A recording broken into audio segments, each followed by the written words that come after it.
how I became interested in aviation was in a little town called Sugar Bush, Vermont, and happened to go up to an airport there for a Sunday afternoon, and they had gliders, and I took my first ride in a glider, and when I landed, I think that was the spark that lit the fire. What kept me going pursuing aviation going forward was first of all, with the flight, the idea of being in a capsule or a cocoon, that was the neat part of it starting out.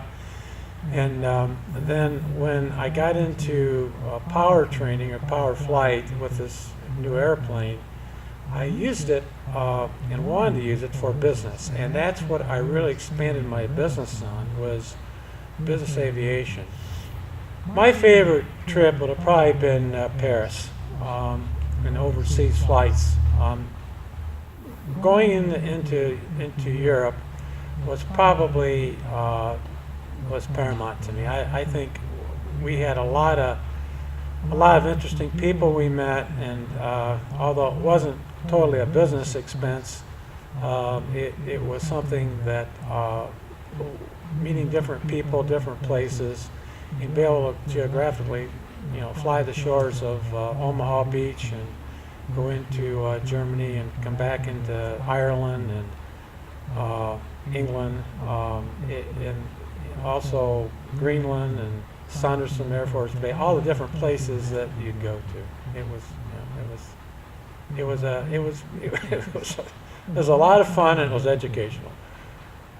What do I feel when I fly is every time I fly, I think, and this has been over thousands of hours, but you're looking out over the world, so to speak, and the freedom that you have being in this, as I referred to before, a cocoon. You're in this cockpit, and you look out in all directions, and you can see not only the land, but you can see the clouds if you're near weather or near cloud bases. And each time you go up, it's got a little baby challenge of being able to enjoy the thrill that a lot of people can't, of looking down on a lot of things that you couldn't see driving in your car, and knowing that you're safe and you have control, and you can broaden your experience, your education with flight that you can't do with a lot of other modes of travel. So I think that hits me almost every time I fly. That's what I got to tell you. I am very pro aviation, and anything I've always been this posture. Anything I can do to expose a person to aviation, and if they're interested, to follow back to them or answer questions that they have or introduce them to people, they'll have more time than I've had to follow through on aviation, whether it be learning how to fly gliders or introducing them to an instructor.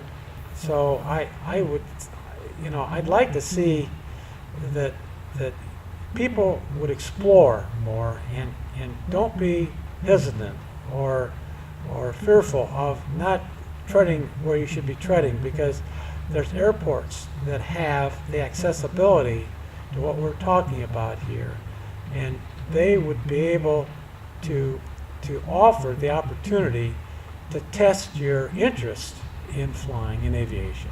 And if you do that and you have an inkling that it's something that can be of interest to you or is of interest to you, then pursue it. And pursue it, on a cost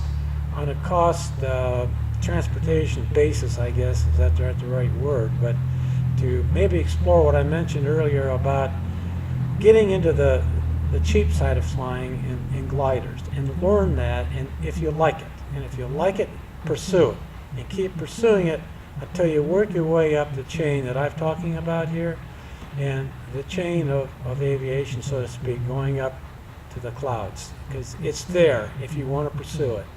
I think that's the greatest advice that comments I can make to anybody. It's just been rewarding to me. You know, the old expression is pilots have more fun, and what more can we say?